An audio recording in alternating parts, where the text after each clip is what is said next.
What's up, everyone? Welcome to the show. I'm Rod Rodriguez, and today we're talking about, we're going to go something serious, and then we're going to break it up and have some fun. We have a little lighthearted discussion.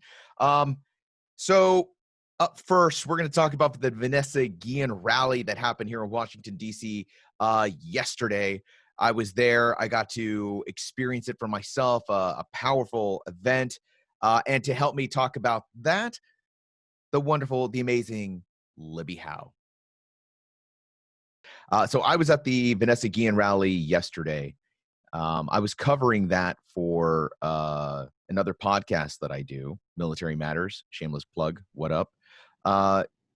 It was interesting. I have been talking with Natalie Quam, the lawyer, and her group, as well as the Guillens. It was a very powerful rally. It was interesting. There was some interesting parts to it, but I know you've been covering the story as well. I have been. I wasn't at the rally, but I've been covering kind of the political, the legislative side of it.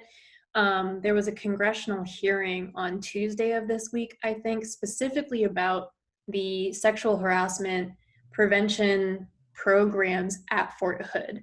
So before everything happened with Vanessa Guillen, they were doing an inspection. They called it an inspection, not an investigation.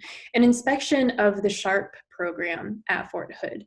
And what that inspection revealed was that the SHARP programs at Fort Hood are up to the Army's standards. They surveyed a bunch of soldiers stationed there, different demographics, female, male, different ethnic backgrounds. And what their results showed was that the SHARP programs at Fort Hood are running the way that they're supposed to. And after things started to come to light with Vanessa Guillen, they went back to Fort Hood and even extended the survey to her specific unit and said that there were no specific differences between Vanessa Guillen's unit and the rest of Fort Hood, which is extremely concerning. And members of Congress pointed this out. Like, if Fort Hood's SHARP operations are up to standards, then there's something wrong with the Army standards, because those operations missed the sexual harassment and eventual murder of a soldier on the station.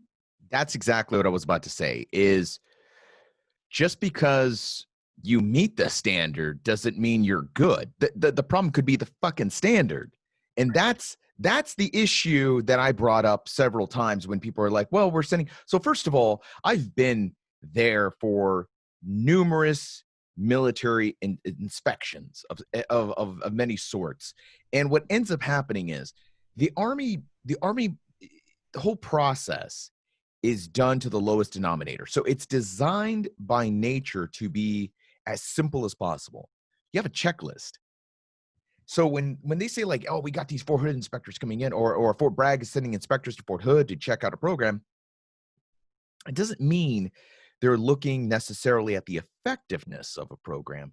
They're looking at whether the program is in place in accordance with a regulation. So most of the time, it's more like, are the files labeled in this particular way? Make sure the files are labeled that way.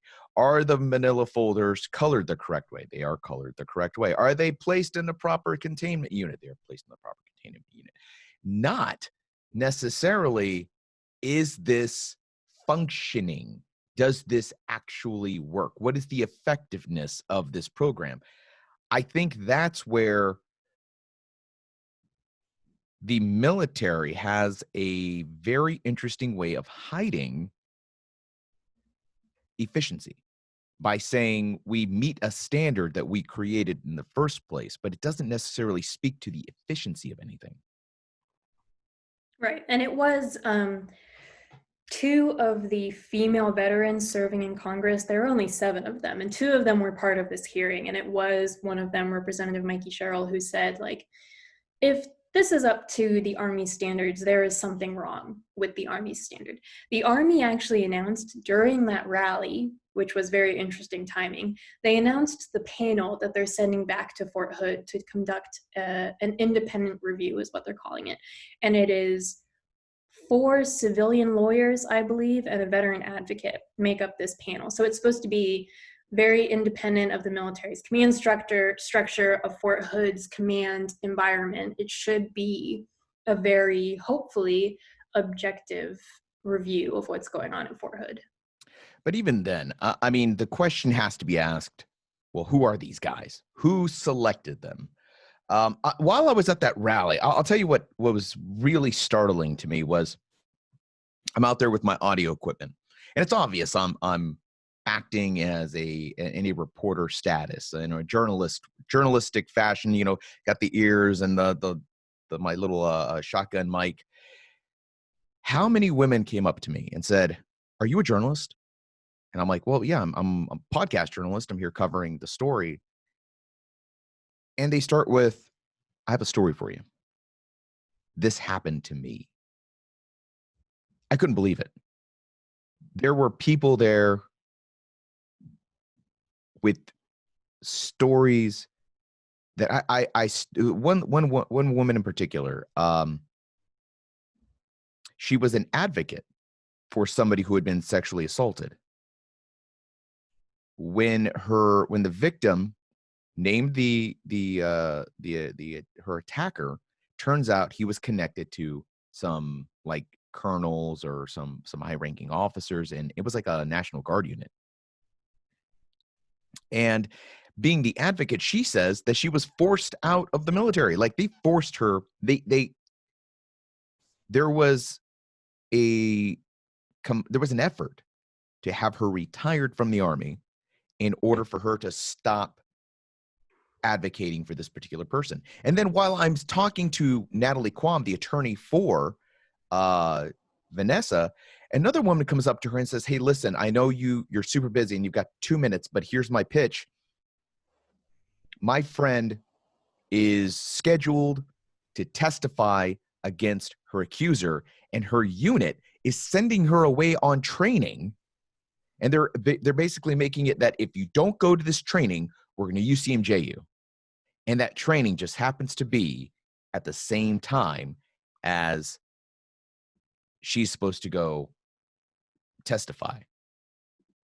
This all happened within about 2 hours of being at that rally. I couldn't believe it. It is definitely a question of, and this has come up again and again and again in these hearings, and this grassroots movement. This has been called the Me Too movement of the military. And there's a lot of hope that this is going to be the catalyst for change after decades and decades and decades of these same problems, these same hearings, these same efforts. But the hearing on Tuesday of this week, you had Department of Defense and Department of the Army officials saying, like, we reviewed Fort Hood and they're up to standards. The Army's up to standards. Everything's kosher with their sharp effort. And then the second panel of witnesses were 2 Army veterans who had experienced sexual assault or sexual harassment in the military in the 90s and had not received justice, hadn't seen their perpetrators called to justice.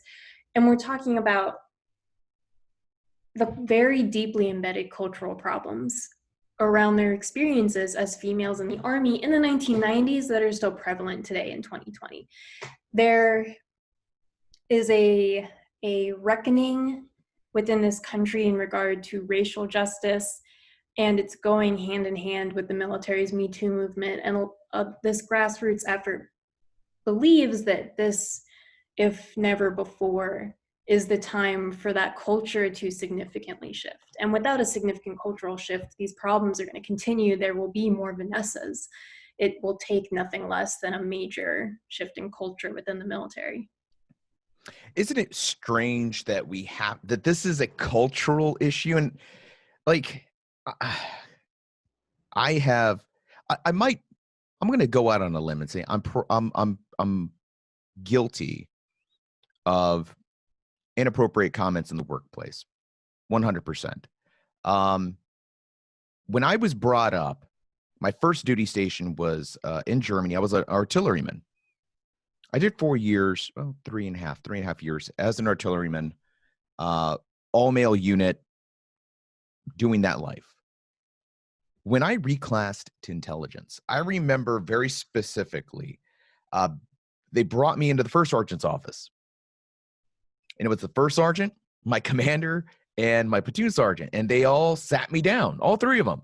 I was like, oh, I'm in trouble. Like, I was like, oh, God, no, what have I done? I'm supposed to be leaving this place.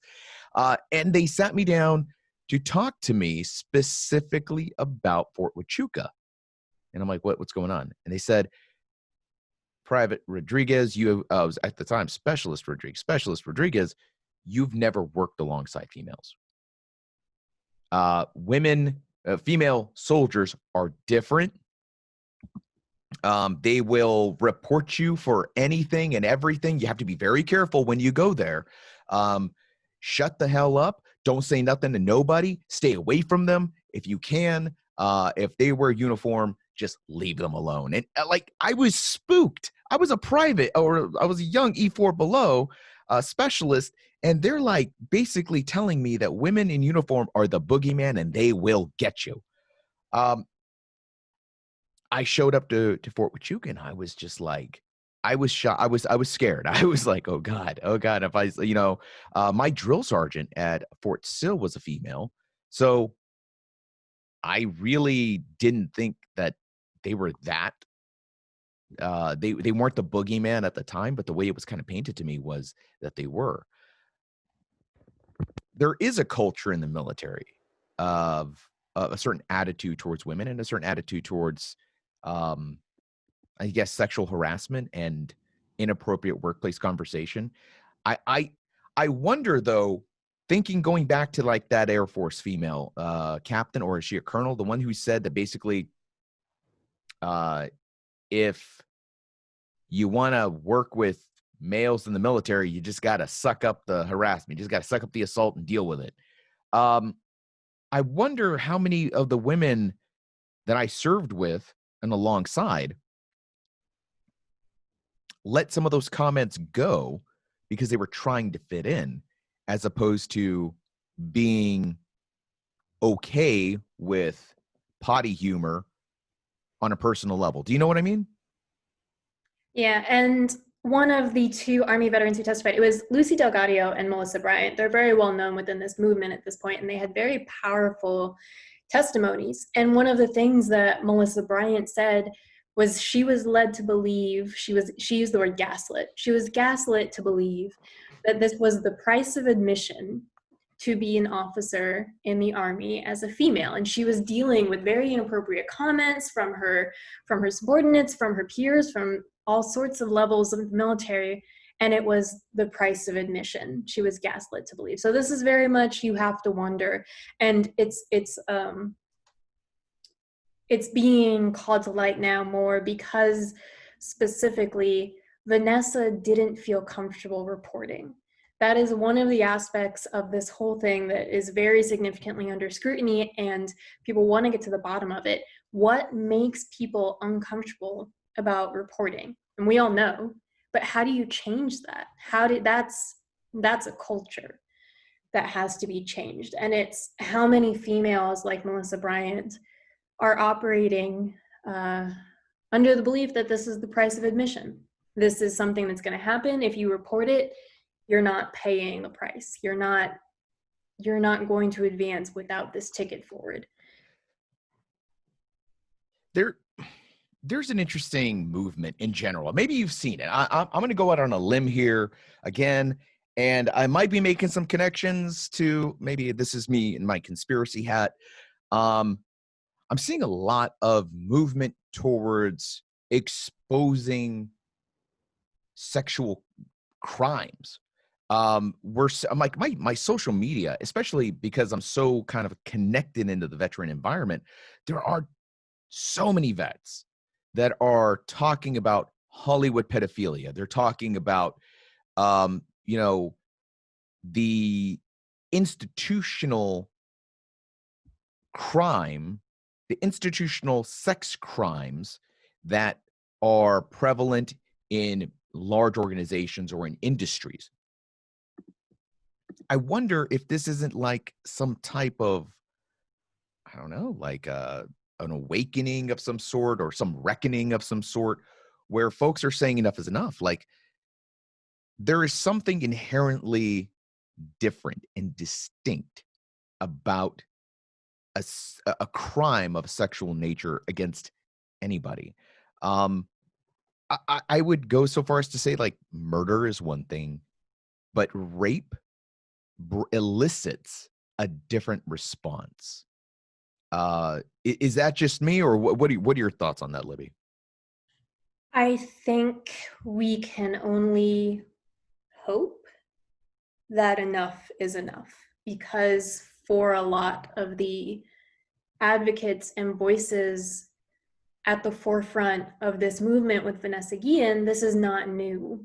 They are not new to the front lines. They have been on the front lines of this for decades. And those individuals are saying enough is enough. And you can only imagine how difficult it must be for people who have been fighting this battle for as long as they have, and for those people to be saying, this is it, this is the end, this is changing now. It gives me hope that this is it, this is the end, because these are problems that have been persistent within the military and within the country for decades. And the same with the racial awakening that's happening across the country. The nation is, I don't want to say in a mood, but we're in a mood. We're in a mood. I like that. 2020 is a whole mood.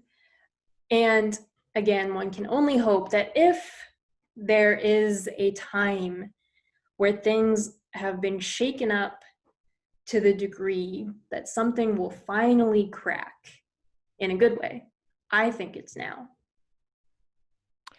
My only concern is maybe we get too serious. Maybe, and I think I'm echoing a lot of concerns that I know average people have. And when I say average folks, I mean, jokes are one thing, and I think harassment is another. I think that we should still be allowed as adults to have our fun, to have our humor, to be able to express ourselves and make fun and make light of things that are uncomfortable sometimes, that are sometimes borderline inappropriate. I think it's all about setting. I think that, you're not going to go do your a 5-minute set at work on, sex and, inappropriate content, but there is something to be said about feeling comfortable. Maybe it's about what we classify as comfort. Maybe it's going to turn into, maybe we need to change what makes us comfortable. And like you said, it's cultural. Maybe it's personal. Maybe it's, I don't know. I just don't want I just don't want to live in a world where there are thought police, there are word police and censorship, but I also don't want to live in a world where I make anyone uncomfortable because, I said something that I thought was okay and it's not. I don't know. I definitely think that's something that has to be navigated. It's kind of a concept to me of the bad kids in class have everyone in timeout, because there have been too many individuals doing horrible, horrible things that started as jokes in the office. And because that handful of horrible, horrible people did horrible, horrible things, the rest of us have to be very careful about benign comments that we make. And so it's something that has to be, it's not, cultural shifts are not easy, which I'm sure is the understatement of existence. That being able to shift this culture isn't going to be as easy as no more jokes. But you're right, that thought police and not being able to say things that are completely innocent, that's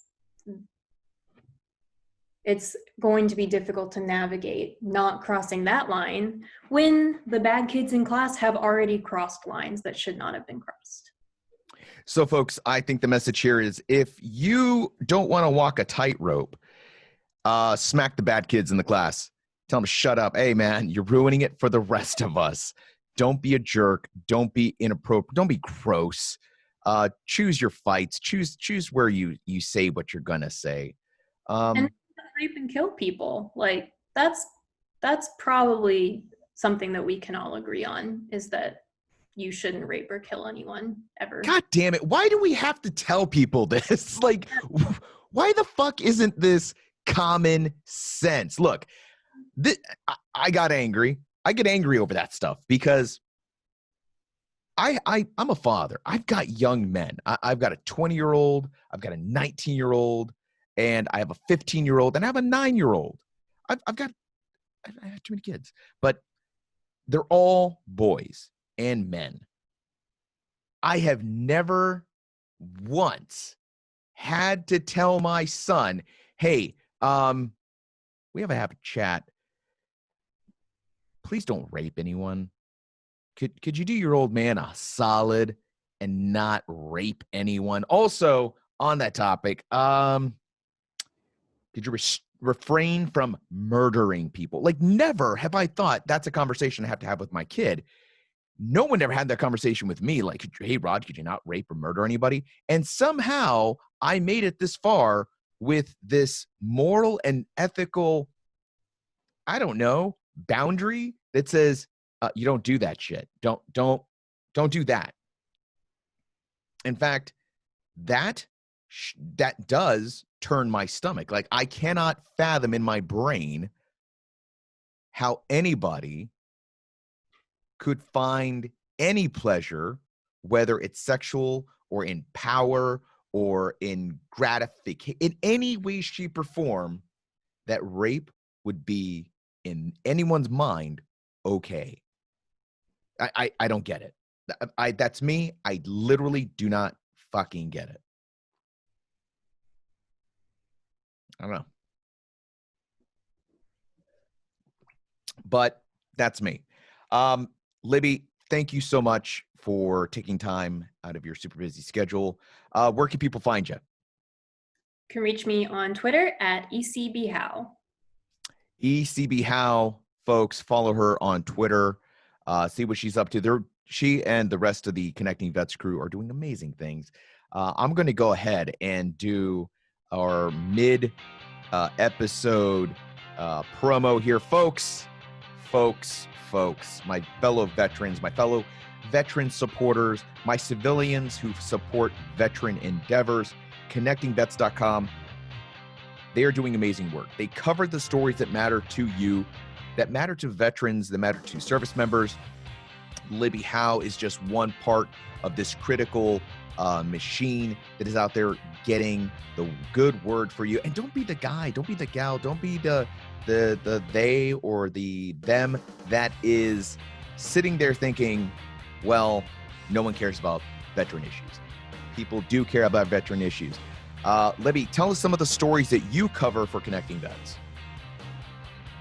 I cover a lot of our active duty personnel, where they're moving, national security issues, defense issues. I am knee-deep in Pentagon press briefings. Anything that's coming out of those leadership positions, I will be reporting on. There you go, folks. Libby Howe, go follow her on her Twitter. Come over to connectingvets.com. See what we have to offer. We do podcasts. We do written stuff. We're doing these videos right here. We're on YouTube. The only thing we're not doing, I don't think we're doing TikTok anymore, because apparently the Chinese are breaking in and blackmailing everyone. I don't care about, blackmail. I'll dance a little jig if that's what it takes for you folks to come over to connectingvets.com. Check out our website. Check out our podcast. I promise you're going to like what you see. And that, folks, is the mid-show promo. Libby, thanks for being part of that, and I apologize for dragging you into it. Folks, next up, we just came off of a very serious topic. We're going to lighten it up a little bit, man. And am I being hypocritical when I go from sexual harassment and sexual trauma to something funny about sex? I don't know. Maybe I'm being hypocritical. Maybe I'm stepping on my own pee-pee, as it were. I don't think I am. I think I'm. Look, as long as we draw a line between, Yes. this is inappropriate, that's inappropriate, that's all that matters. That's Phil Briggs. I'm Rod Rodriguez. I'm always glad to have Phil, who does the CBS Ion Veteran Show. It's available all over the place. It's on the radio. It's on a podcast. You've heard his voice 1,000 times. This is Phil Briggs. Phil, thanks for being on the show, bud. Rod, good to be here, buddy. And don't worry, man.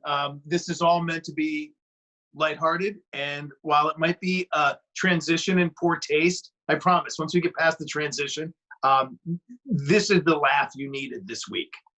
Seriously, like, that's the problem, right? Like, everything is so goddamn serious lately, man. Like, you turn the fucking news on, it's like, COVID is out to kill you.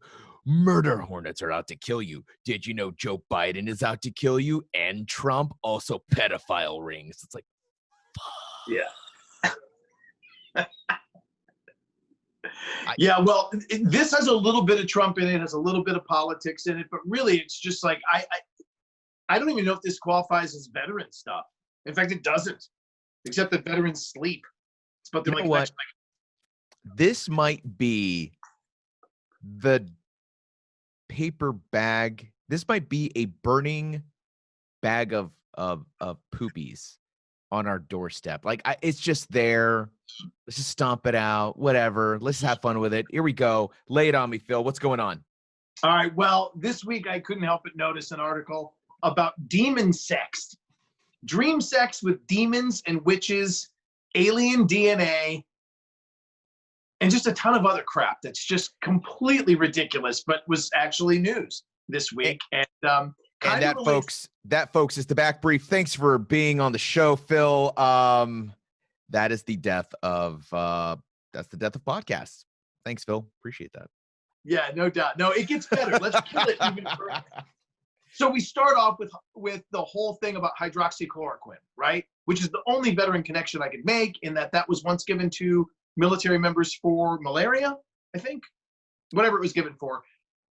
It was given for something. I don't know what the hell it was, but military members have experienced hydroxychloroquine for years, and it has been prescribed for various things, and it is a treatment in some countries for apparently many diseases. So enter in this doctor from Africa. I want to say she's received her doctorate or her MD in Nigeria, but her name's Stella Emmanuel, and recently she was quoted and retweeted by Donald Trump Jr., which was then picked up by the president and tweeted out to his 84.5 million followers, of a video of her saying hydroxychloroquine is necessary to stop COVID, that it's effective to stop COVID, and that masks are not necessary to stop transmission. The video was taken down. Donald Trump Jr. was put in Twitter timeout, and the more we looked at this Dr. Stella Emmanuel, the weirder it got. And I'll read just some of the things that I found out about her. Please do. She's got all kinds of crazy videos about demon sex and how some of the biggest problems with women, or some of the biggest medical issues with women, endometriosis, cysts, ovarian cysts, things going on down there in that department, are all as a result of dream sex with demons, and demon sperm being left inside the woman apparently causes all this stuff. But of course, I mean, this is common knowledge. I thought you were going to shock us. I shared out a video earlier this week that you can look up of Dr. Stella Emmanuel called Spiritual Husbands and Wives, and how demons are actually following us into our sleep to have sex with us because they lust for our flesh. And the video is called like Incubus and Succubus or something like that. I don't know if when I'm asleep I'm having incubus or succubus. I couldn't get past the first 10 minutes of the video because it's so freaking crazy. But that's the world we live in. Among the other things she's been quoted on as saying, besides demon sex causes endometriosis, she's also said that alien DNA is being used in the medical community to treat diseases. Alien DNA. And she's gone on to say that in 2015, she gave a sermon on the Illuminati and their supposed agenda to bring down the United States. And also said that it's there's proof of this in Harry Potter, the Disney Channel show Wizards of Waverly Place, That's So Raven, and Hannah Montana. And that was all proof that there's an Illuminati and a plot to take over the country by infecting children. She said that there are reptilian spirits, half man, half ET, that are involved in our government and that are all part of this Illuminati plan. So. And this is a real doctor. Yeah, and in addition to being a doctor, look up. Hang on one second. Let me look it up. You know, while you're looking that up, this reminds me of an email I received about 6 months ago, and it was the best email ever. It was a Nigerian prince scam. But the scam, instead of like, we have a Nigerian prince, blah, blah, blah, it was a Nigerian astronaut. And the scam goes like this. Dear Mr. Rod, we sent a Nigerian astronaut with the Russians. He went out to their space station. We are unable to bring him back because we don't have the money to bring him back. So he's stuck on a space station, a Russian space station, all by himself in space. We can put money in your account and we'll let you keep a little bit of it. But of course, we need that money to bring him home. Please do not leave our astronaut to die in space by himself. And now I have a Nigerian, like this reminded me like Nigerian doctor, Nigerian astronaut. Is this for real? Is she asking for money that that can only be put in my bank account and then we're going to save a Nigerian prince, or in this case, a Nigerian astronaut? Yes. And I think in a way, this is a very soft sell. I don't think the hydroxychloroquine speech that she gave in front of the Supreme Court recently was a ploy for direct donations. I think that's just lunacy. But she's not just a Nigerian doctor. She's also a religious leader. And that's what I was looking up. Firepower Ministries. Look up Firepower Ministries on YouTube. Wait, you say Firepower Ministries? Yeah, like Firepower Ministries. And you can look it up on YouTube. The video I watched was Deliverance from Spirit Husbands and Spirit Wives. That covers the demon sex, ovarian cysts, all that action. But she has many videos on there where you can donate to Firepower Ministries, and she covers all kinds of topics. And I think for a long time she's been soliciting people for money in exchange for her religious and her medical expertise. So, I can't even say it. Demon sex. Like, do motherfuckers not Google people? Like if I'm gonna put up a bunch of doctors to talk about a politically sensitive medical topic that people are dying from, fucking Google their name. Just as simple, like, get on the Googlays and figure out maybe like this person isn't the most credible human being to put in front of all these people. I mean, I'm not going to dismiss her medical credentials. Fine. I'm going to. But I know. Here's the thing. I know plenty of well-educated morons. Yeah. Yes.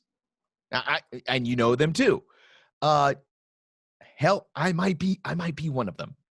I got a master's degree, and I'm probably, one of the dumber. You have a master's degree? I have a fucking master's degree. Don't laugh at that. You're not supposed to laugh at that, sir. That is uncalled for.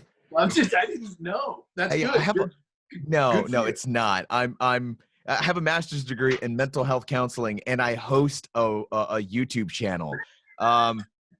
Yeah, my money was well spent. Something went very wrong, but okay. But you know what I'm not doing is I'm not going out there blaming your mental health problems on sex demons. Although but Phil, here's the thing. Yeah. And it's funny because I kind of made this joke over Facebook. One of my friends was talking about like something about like people don't want facts anymore. And it's true. I could have a bigger following. Like right now, we were just talking about like, podcast stats. It's hard to break 1,000 in certain things, and certain things you think it's going to, but it doesn't. Here's how we break 1,000, Phil. You ready for this? Here's how you and I are going to get together and we're going to break the internet. We become bring it up. We become psychic healers. Yes.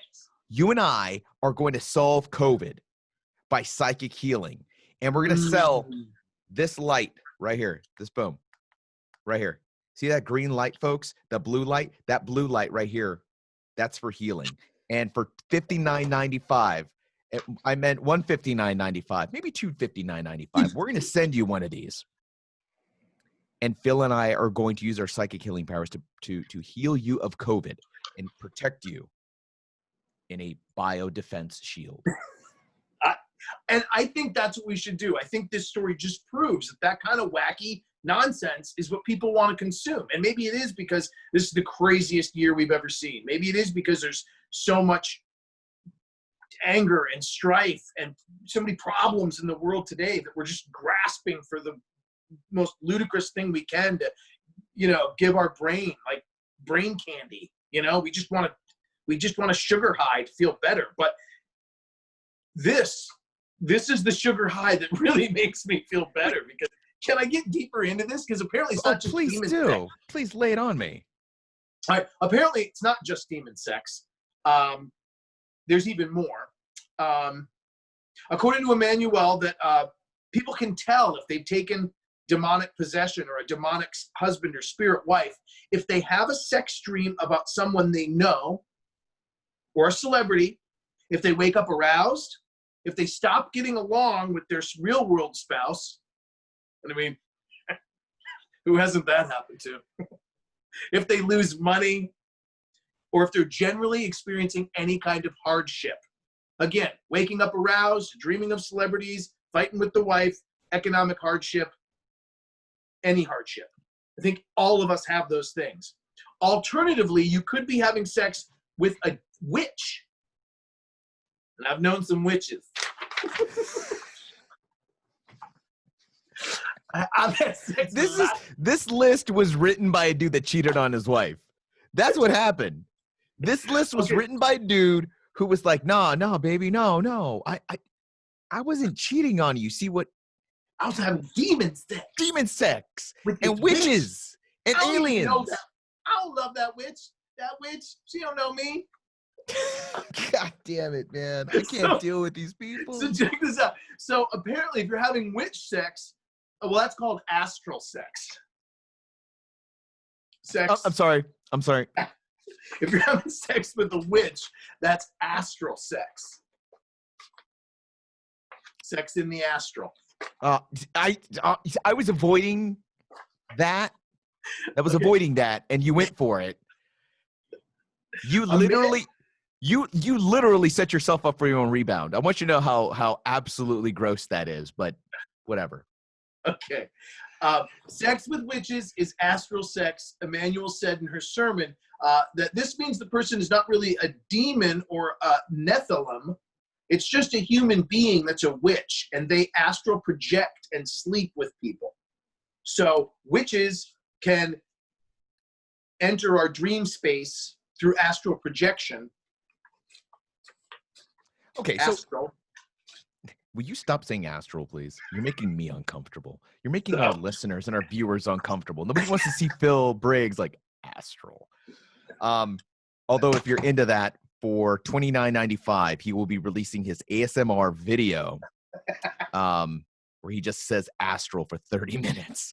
But Somebody right now is like, sold. I'll buy it. I'll buy 2. But here's the thing, man. So we've got a fucking doctor, a legit real doctor with some interesting beliefs. Out of all that shit, out of all that crazy shit, what really bothers me, honestly, like on a real level, is that this doctor's like, oh, you don't need masks, by the way. I think it's fascinating that we're living in a day and age where something as common sense as masks prevent the spread of disease, something as common sense as that is now under fire. But like, that's not true. That's stupid. Yeah, okay, you know what? Next time you go in for surgery, just be like, hey, doc, how about you not be a sheeple and take the fucking mask off when you're operating on me? Because that's dumb. Yeah. Here's my suggestion. Here's my recommendation, Phil. Right. Okay. I think we need to have a national cough in each other's mouth day. Hear me out. Hear me out.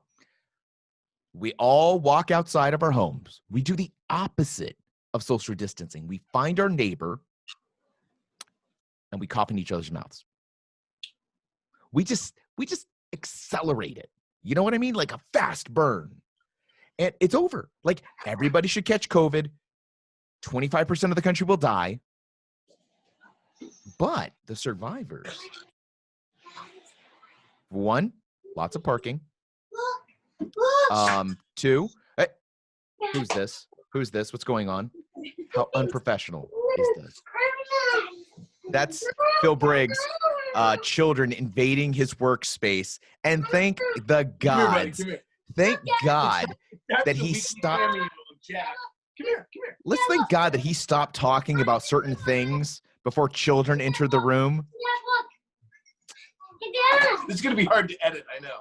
Oh, no, we're keeping this in. This is gold, sir. You got to say hi. Hi. You got to be on TV. Hello. Hi. Show everybody what you got.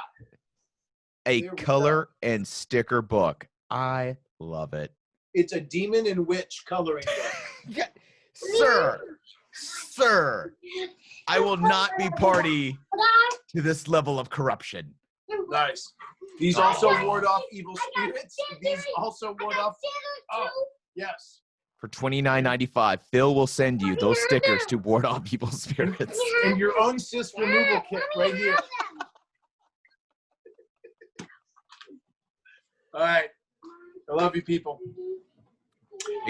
Tell him to shut the door. But to your point, Rod, yeah, what if we did do that? What if we just, tell the surgeon, go ahead, you don't need the mask today. Go cough in your neighbor's mouth, cough in, your wife's coffee. I mean, just, what do we like? What is this world like? I have no idea. Here's the funny thing. Since I started wearing a mask, and this is no bullshit. Since I started wearing a mask, I haven't gotten sick this year. Like, I got sick early on in January. We all went, like, ever since we've been social distancing and wearing masks. Dude, I normally catch, like, a summer cold. Nothing. Yeah, that's interesting. Huh. I've been good. I had the sniffles for a little bit. I think it was allergies. But even allergies, like, I got a fucking mask on. I'm not going to say, like, I will wear a mask for the rest of my life. The minute we can go into a restaurant without wearing a mask, I will probably not wear a mask. But from now on, like, if I'm going to get on a plane, I'm definitely wearing a mask because I realized, like, how gross it was. People were, like, doing weird stuff and touching it. I like the sanitizing. I like the sanitizing. Planes are doing. But let me ask you, Phil. Yeah. If you Googled your doctor and you found out he was putting out videos about demon sex and alien sperm and succubuses, succubi, Astral projections. Would you feel differently? Would you go to the doctor? Would you still go to that doctor if you found out he was that dude? Yes, but just not for medical reasons. I would probably just go once a month to go entertain myself. Just go and like invent some problem I'm having. Like I'm waking up, you know, and I can't explain it, and I'm fighting with my wife. I mean, I would feed into the whole thing just to amuse myself. Because for the $15 copay, come on, that's priceless entertainment. It's about the same price of a comedy club, since it's like you have the one drink minimum. Like, right. I'm in. I wish you would be the family physician. Like, bring the kids. I don't know. I would, but you're right. It's ridiculous. It's crazy. It's the world we live in, and it's the best thing I saw all week. So there, you know, I love it. Here's the thing, man. I have an aunt who said some of the crazy shit too. She would be, I'm like, oh man, you know, when my ex-wife was pregnant, she was like, oh, you should put an egg over her belly and like this amulet over this, and it's like, what? Like, no, that's weird. I don't know. People have their beliefs, I guess. But is it wrong to make fun of somebody for their beliefs? No, it's not wrong. Yeah. You don't have to like it. You don't even have to respect it, but you do have to acknowledge it. Yes. I think that's about it. Phil, where can people find out more about you and your obsession with astral planes, demon seeds, and succubi? Well, you can always find all of my jazz, including astral sex and demon spirits. You can find it all at connectingvets.com. Look on the audio section, find CBS Eye on Veterans, and every weekend airing on radio stations around the country. You can hear it. This week, really cool show. We've got Special Operations Warrior Foundation on there.